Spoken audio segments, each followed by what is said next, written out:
many of us grow up in communities where Jews are a minority, and, going to a place in which, your religious symbols and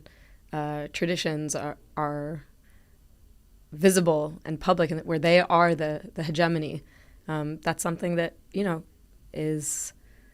very meaningful for a young person to get to see and connect with. Of course,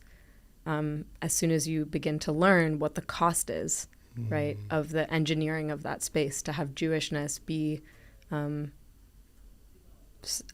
a supremacist role, and that has all been created at the expense of another society and is maintained by keeping Palestinians, by dispossessing Palestinians, expelling them, dehumanizing them, erasing them from that physical space and from the narrative of that space. It's obviously something that very quickly shatters the worldview that we were raised with. But yeah, it's a really nice story to be raised with the idea that your people have been persecuted for thousands of years, and now there's this redemption story that, after being persecuted for all this time, you can have this safe haven and you can have this heroic ending story where, your people have triumphed over history.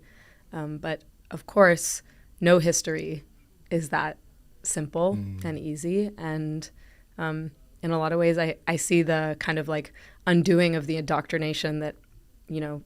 I've had to go through and that many young Jews of my generation have had to go through. It's something that like people all over the world,